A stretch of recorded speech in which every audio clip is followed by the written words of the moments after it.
The thing you're most afraid of will teach you best. And this video is the beginning of your growth and letting go of your biggest fear. I was always afraid of the judgment of what other people would think of me when I started. So I was afraid to speak. But actually I was afraid of what people would think of me and that they would not accept me while I started. We all have a personal, big fear, right? I think mostly it has to do with the judgment of other people, right?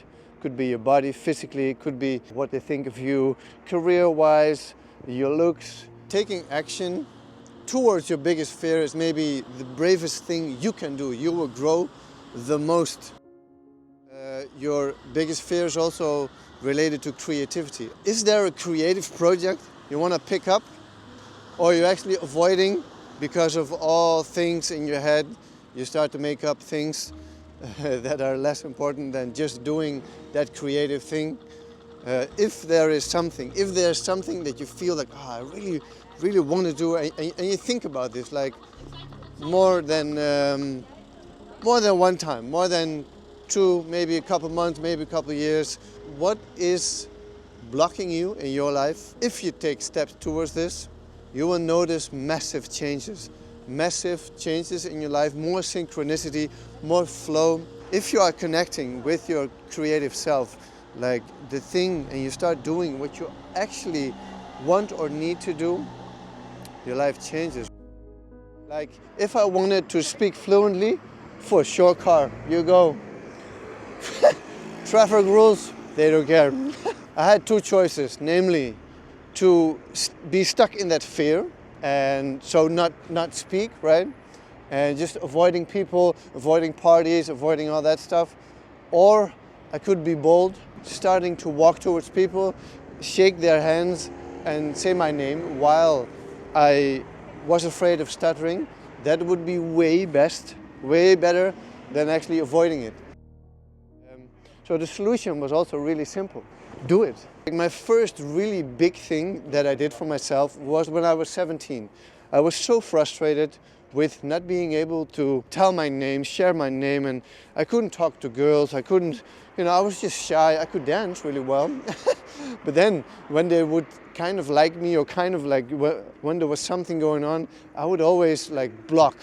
And this happened throughout my teens. And I got so frustrated, I started to do direct selling on the street. It was here in Holland. It was a bad product and it really challenged me, and I was afraid because when you had someone who would like to buy that from you, you actually should say your name, right? So this was really, oh my God, this was hard. What was another time? I discovered my writing, my poetry, but I didn't dare to perform.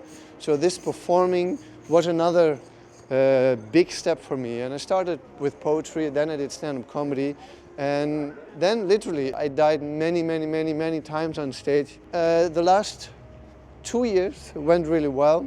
I also started sharing my stutter experiences, and in the end my fear appeared not to be true. The more I believed it, the more I ran away from the consequences of my stuttering, the fear that people would judge me, would not accept me because of it. The more I went in that world, the more it happened. And on the other side, when I took brave steps, it went better. So in that sense, the fear became less and less true, right? Less and less dominant. Oh my God, there's some puke there or whatever. So my biggest lesson in regards to my stuttering and my biggest fear is that if you do it, you get out of your head and actually do it, then the fear diminishes and then the fear becomes less true. So if you take action towards that fear, actually face it, it will not dominate your life so much. Maybe a little, but step by step it went better. And now I dare to speak. Oh my God.